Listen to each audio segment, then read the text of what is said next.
Big ബോസിൽ നിന്ന് RJ ബെൻസിയെ പുറത്താക്കിയതോ അതിന് കാരണം പാല് ശരത്തോ? നമസ്കാരം.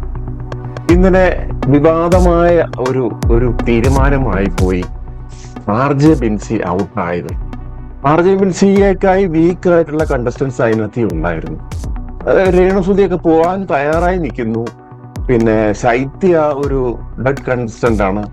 അങ്ങനെ പലരും ഉള്ളിടത്ത് ഇന്നലെ അപ്രതീക്ഷിതമായി എന്തുകൊണ്ട് RJ ബെൻസിയെ ലാലേട്ടൻ എലിമിനേറ്റ് ചെയ്തു എന്നുള്ളതാണ് ഇപ്പൊ സമൂഹ മാധ്യമങ്ങൾ ചർച്ച ചെയ്യുന്നത്.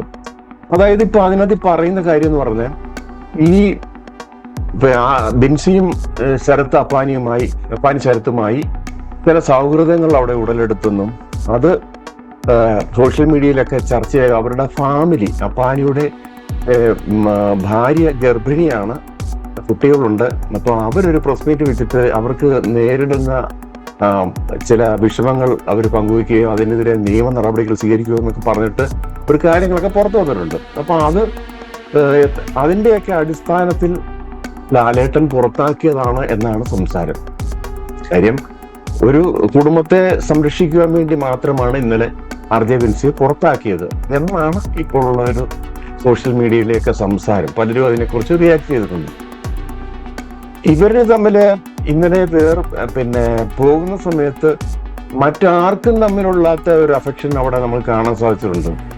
അനുമോളൊക്കെ ചെറുതായിട്ട് കരയുന്നുണ്ടെങ്കിൽ പോലും ഇവര് തന്നെ കെട്ടിപ്പിടിച്ച് കരയുന്ന, പോയി ചെവിക്കകത്ത് പോയിട്ട് വെളിയിൽ പോയിട്ട് ഇറങ്ങുന്ന സമയത്തും മൈക്കിൽ വരാത്ത ചില കാര്യങ്ങൾ, വേർഡ്സ് ഒക്കെ പറയുന്നുണ്ട്.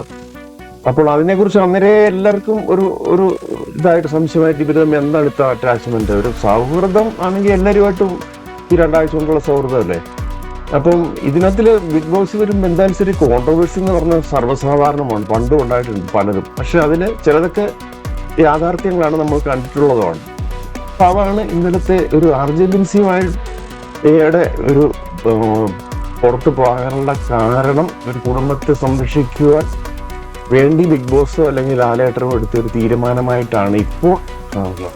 അല്ലെങ്കിൽ ബെൻസിയേക്കായി മോശം കണ്ടസ്റ്റൻസ് അതിനകത്ത് ഉണ്ടായിരുന്നു, അത് സത്യം തന്നെയാണ്. പിന്നെ ഇന്നത്തെ അപ്ഡേറ്റ് എന്ന് പറയുന്നത്, ഇതിനകത്തില് പ്രൊമോ വരുന്നുണ്ട്. ഇപ്പൊ അതിനകത്തില് അഭിലാഷ് വരുവോ, ആര്യം വരുവോ, ജിസേല് വരുവോ ഈ ക്യാപ്റ്റൻസിയിലേക്ക് എന്നുള്ളതാണ് ഇന്നത്തെ പ്രധാന ചർച്ചയാണ്. അതിനകത്തിൽ ശൈത്യ പറയുന്നുണ്ട് അഭിലാഷ് വരണം, അഭിലാഷിന് ചില കാര്യങ്ങളൊക്കെ ചെയ്യാൻ പറ്റുമെന്ന് പറയുന്നുണ്ട്. പിന്നെ ജിസേല് വരണമെന്ന് സരിക പറയുന്നുണ്ട്. അതുപോലെ ആദില എന്ന് പറയുന്നുണ്ട് ജിസേല് വരണമെന്ന്. ആദില എന്ന് പറയുന്നതൊക്കെ ശരിക്കും പറഞ്ഞാൽ അനീഷിന്റെ സപ്പോർട്ട് ചെയ്യുന്ന ആളാണ്. പക്ഷെ അനീഷ് ആയതുകൊണ്ട് ആയിരിക്കാം ജിസേലിനെ ഇപ്പൊ പറയുന്നത്. ഇതന്നെ ജിസേല് തെളിച്ചു കയറുന്ന ഒരു കോൺഗ്രസ്. അവിടെ ഒരു 4-5 പേരുടെ ലിസ്റ്റ് എടുത്ത ലേഡീസിൽ ഇപ്പം പിന്നെ ജിസേലും അനുമോളും, ബാക്കിയുള്ളവരുടെയൊക്കെ കാര്യങ്ങൾ എന്താണെന്ന് പറയാൻ പറ്റുന്നില്ല. ആണുങ്ങളില് അനീഷ് തന്നെ ഒന്നാമൻ, ഷാനവാസ് ഇച്ചിലൂടെ മിതമായ ഭാഷണവും ഒക്കെ ഉള്ള ഒരു ആളാണ്. പക്ഷെ അനീഷിന്റെ സ്വഭാവം ലാലേട്ടൻ പറഞ്ഞുകൊണ്ട് ഇന്ന് ഈ ആഴ്ച മുതൽ നമുക്ക് വ്യത്യസ്തമായ ഒരു മുഖം തീർച്ചയായും പ്രതീക്ഷിക്കാം. അയാളുടെ രുചി റോളായിട്ട് നിന്ന് അത് പറ്റത്തില്ല എന്നുള്ള ലാലേട്ടന്റെ അഡ്വൈസ് ഇന്നലെ കൊടുത്തിട്ടുണ്ട്. അപ്പൊ അത് നമുക്ക് ഇന്ന് കുറച്ചൊക്കെ മാറ്റം കാണാൻ പറ്റും. അതുകൊണ്ട് തന്നെ അനിമോടെ ഒരു പദപ്രയോഗം, ആണുങ്ങളെല്ലാം അഭിലാഷ് ഒഴിച്ച് ബാക്കിയുള്ളതെല്ലാം മൊണ്ണകളാണ്. ഒരു പുരുഷവർഗത്തെ അടച്ചാക്ഷേപിക്കുന്ന മൊണ്ണയെന്നൊക്കെ നമ്മൾ പറയാം, ഒരാളെ പറയാം മൊണ്ണയാന്ന് പറയാം. പക്ഷെ മൊണ്ണ ഒരു കഴിവിനും കൊള്ളാത്തവരാണല്ലോ ഈ വന്നിട്ടുള്ള ആണുങ്ങളിൽ.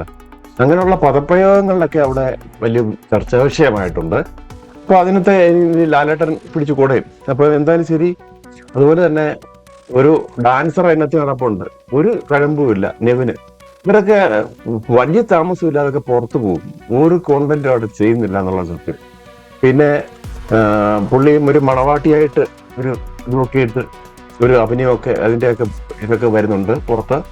അങ്ങനെയൊക്കെ അവനിങ്ങനെ ഓടിച്ചാടി തക്കാളിയും പഞ്ചസാരയൊക്കെ കട്ട് തിന്ന് നടക്കുന്നു.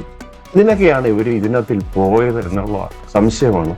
ഒരു നല്ല മത്സരാർത്ഥികൾ വിളിന്ന് നിൽക്കുമ്പോഴാണ് ഇതുപോലുള്ള കണ്ടസ്റ്റൻസുകൾ ബഫൂണുകളായിട്ട് അതിനകത്ത് മാറുന്ന കാഴ്ച കാണാൻ പറ്റുന്നത്. എന്തായാലും ശരി, ഒരു ചെറിയ ഈ ക്യാപ്റ്റൻസിക്ക് വേണ്ടിയിട്ടുള്ള ചെറിയൊരു ആക്ടിവിറ്റി ആയിട്ടുള്ള ഒരു ടാസ്ക് നടന്നിട്ടുണ്ട്. അപ്പൊ ആ ടാസ്കില് ആര്യൻ അഭിലാഷിന്റെ ഒരു സൈക്കിൾ ചെറിയ സൈക്കിൾ ഇങ്ങനെ റൗണ്ട് ചവിട്ടുന്നത് എത്ര സെക്കൻഡ്സിനുള്ളിൽ റൗണ്ട് അങ്ങനെ വല്ലതും ആയിരിക്കും, എന്താണെന്നത് വ്യക്തമല്ല. ചവിട്ടുന്ന ഒരു സീൻ മാതിരി തോന്നുന്നുണ്ട്. അത് ചവിട്ടിയതാണോ ഹെൽപ്പ് ചെയ്തതാണോ ഒന്നും അറിയാൻ പറ്റത്തില്ല. ഏതായാലും കൂടുതലും സാധ്യത ഇനത്തിൽ ഇപ്പോൾ ഉള്ളത് ജിസേലിന്, ഇവര് 3 പേർക്ക് നല്ല സാധ്യത. ജിസേലിന് ഇന്നലെ വോട്ടിംഗ് ഇത് വെച്ചിട്ട് സ്റ്റാർ കൂടുതൽ കിട്ടിയ ജിസേലിനാണ്. അപ്പൊ ആ ഒരു സാധ്യതയുണ്ട്. അപ്പൊ ആരാണ് എന്നുള്ളത് നമുക്ക് കാത്തിരിക്കാം. അടുത്തൊരു അപ്ഡേറ്റ് വരും വരെ കാണാം. നന്ദി, നമസ്കാരം.